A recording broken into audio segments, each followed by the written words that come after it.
मैं माननीय सम्मानित हमारे विधान परिषद के सदस्य जी ने जो ध्यान आकर्षित किया है उस संबंध में सदन को अवगत कराना चाहूँगा कि इस सूचना के संबंध में शासन के पत्र संख्या विधान परिषद नियमावली 5152-3/2024 दिनांक 9/2/2024 द्वारा निदेशक अल्पसंख्यक कल्याण निदेशालय उत्तर प्रदेश को स्पष्ट आख्या उपलब्ध कराए जाने हेतु निर्देशित किया गया है। आख्या प्राप्त होने पर प्रकरण के अग्रेतर कार्रवाई की जाएगी और साथ ही साथ मैं ये भी आपके माध्यम से माननीय सदस्य को और सदन को ये बताना चाहूँगा कि उत्तर प्रदेश का हमारा अल्पसंख्यक कल्याण विभाग हमारे मुख्यमंत्री योगी आदित्यनाथ जी के मार्गदर्शन में हमेशा हमने मदरसा शिक्षा की बेहतरी के लिए और मदरसा शिक्षा के माध्यम से हमारे जो अल्पसंख्यक नौजवान हैं उनकी बेहतर तालीम के लिए, उनकी तरक्की के लिए 2017 से लेकर अब तक पूरी ईमानदारी से काम किया है। अभी जो जांच की बात हो रही है सदन महोदय, ये जांच पर्टिकुलर नहीं है, ये जांच एक ओवरऑल, मैं एक आपको संज्ञान में लाना चाहूंगा। ये शिक्षकों को टारगेट करने वाला कभी भी कोई जांच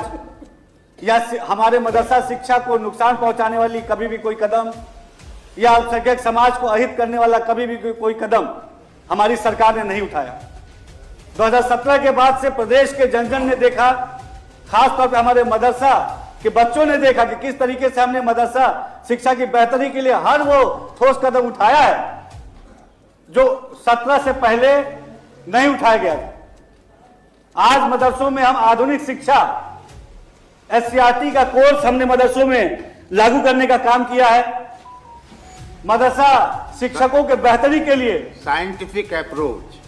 जी साइंटिफिक अप्रोच, मदरसा शिक्षकों के बेहतरी के लिए हमने टीचर्स ट्रेनिंग प्रोग्राम की भी शुरुआत की ताकि जो हमारा मदरसा का जो शिक्षक है वो आधुनिक शिक्षा से तालमेल बैठा के हमारे जो मदरसा में पढ़ने वाले बच्चे हैं उनको बेहतर क्वालिटी ऑफ एजुकेशन डिलीवर कर पाए। इसके साथ साथ अभी जो कुछ जांचों की बात की गई है, ये समय समय पे हमारी डिपार्टमेंट ने समीक्षा की और समीक्षा का मकसद ये था कि जो हमारे एडेड मदरसे हैं वहां जो हमारा छात्र पढ़ने जाता है उसको हम बेहतर मूलभूत सुविधाएं उपलब्ध कराएं। वो मूलभूत सुविधाएं चाहे फर्नीचर की हो, चाहे साफ पानी पीने की हो, चाहे सुरक्षित भवन की हो, चाहे अच्छे शिक्षा के माहौल की हो। क्योंकि अगर अच्छी शिक्षा देने की हम बात करते हैं तो शिक्षकों के साथ साथ वहां की मूलभूत सुविधाओं को भी हमें विकासवादी सोच के साथ आगे बढ़ाने की जरूरत है।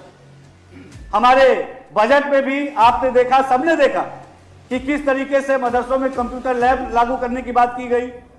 किस तरीके से मदरसों में छात्रवृत्ति लागू करने की बात की गई।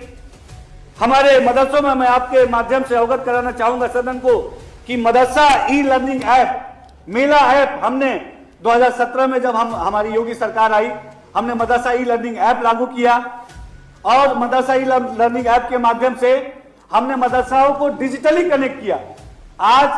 अपने मोबाइल पे बच्चा, मदरसे का जो बच्चा है वो सिंगल टैप पे मदरसे का पूरा करिकुलम अपने मोबाइल ऐप पे डाउनलोड कर सकता है। इसके साथ साथ मुझे ये बताते हुए बहुत हर्ष हो रहा है कि प्रधानमंत्री मोदी जी ने जो कहा कि हमारे मुस्लिम नौजवानों के एक हाथ में कुरान शरीफ और एक हाथ में कंप्यूटर यानी विकास यानी टेक्नोलॉजी होनी चाहिए,